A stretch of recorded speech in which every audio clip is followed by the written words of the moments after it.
got 24 marine national parks and marine sanctuaries across the state, and they're all set aside to protect representative examples of our unique marine biodiversity in Victoria. They're all no-take. They were established in 2002. They're generally sort of out to 3 nautical miles from the coast, and they do protect some really important marine natural values. Point Addis is a unique park. Largely, it has a sister park that is Bunurong Marine National Park, which is over the other side to us.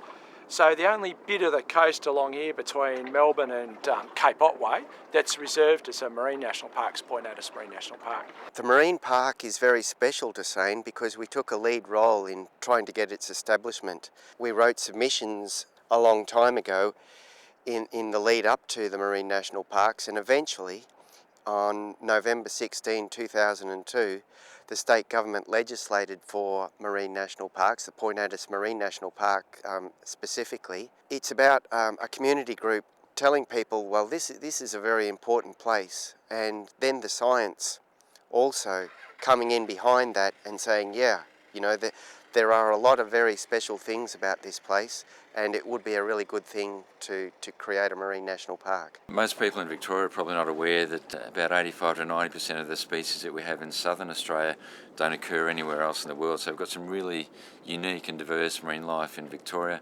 Point Addis protects representative examples of some of that marine life in the central Victorian bioregion. So yeah, the diversity and the colours are comparable with much higher profile marine protected areas like the Great Barrier Reef.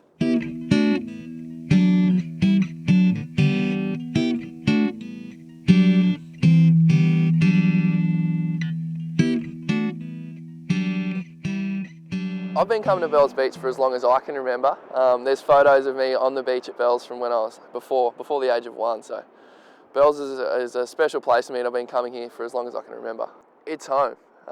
It's an escape from work and the stresses of life. I can come out to Bells, I can go surf, I can see all my friends, and I surf. When I'm in the water here, I feel at home.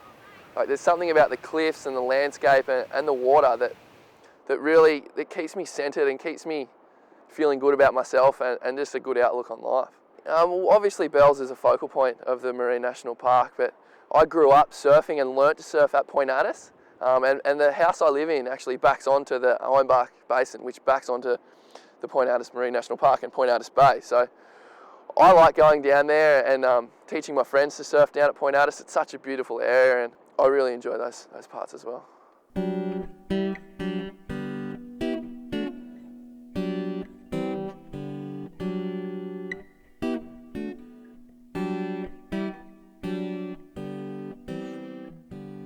There's a fair amount of research that goes on in these marine protected areas.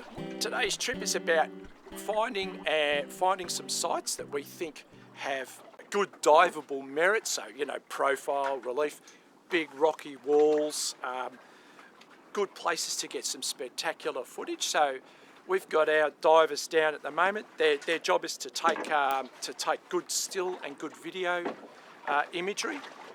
One of the hard parts about being a marine protected area manager is it's very hard to inspire people about a marine protected area. When you look out from the shore, you're looking at the ocean surface. You can't get an understanding of what's actually down there.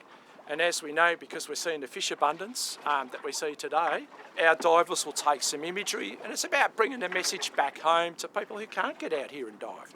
Also, as part of the science program, we've had subtidal and tidal reef monitoring programs running here since about 2003, 2004. So we've got starting to build up a nice time series of data there that, again, helps us manage the park. The work that we're doing at the moment as part of the Bioscan in partnership with the museum is basically an inventory. It's using some of the mapping information to target areas to dive and basically collect a list of species in those particular areas. The mapping work was fairly broad scale, gives us an understanding of what sort of substrates and biota are there, but these targeted inventory surveys are very useful and certainly help complement the subtidal and tidal reef monitoring programs.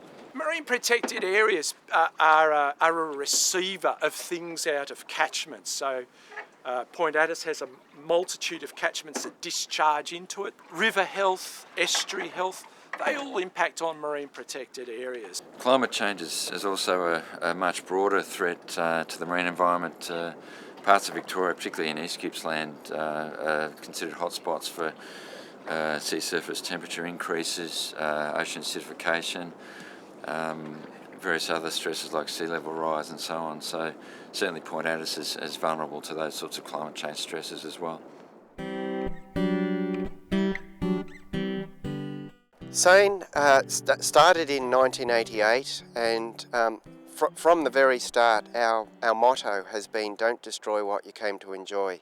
So we've always said that this whole area through here, Bells Beach and heading further south and all our coastline really, is so special, and it's a place of spiritual nourishment, if you like, and it's a place where surfers recreate, and it has a very special connection to all of us. Unfortunately, there's a number of threats to our marine areas that we need to actually confront sooner rather than later.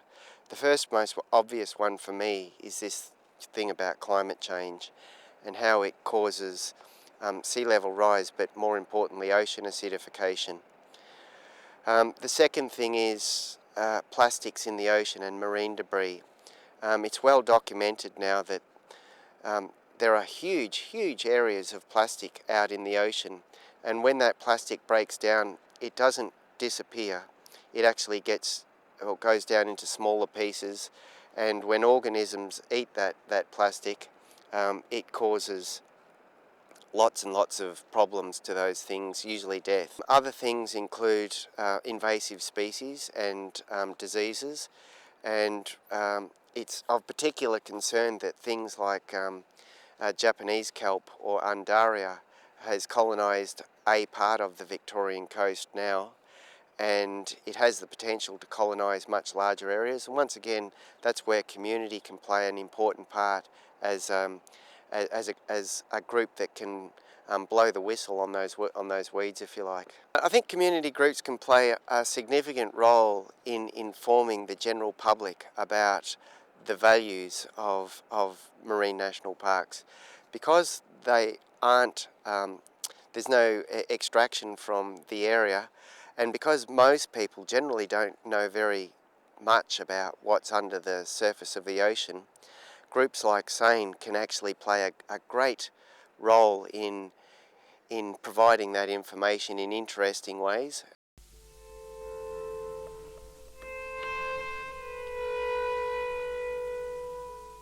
My message for surfers who come and visit the Bells area and the Point Addis Marine National Park is to take a step back, look around and really appreciate what's there, and really make sure that they have no impact on the reserve. So take what you bring, especially rubbish, and really sit back and enjoy what is the Point Addis Marine National Park, and try and find out why it is special, because there's thousands of people who it's a special place for them. Sit back, have a look and work out why it is.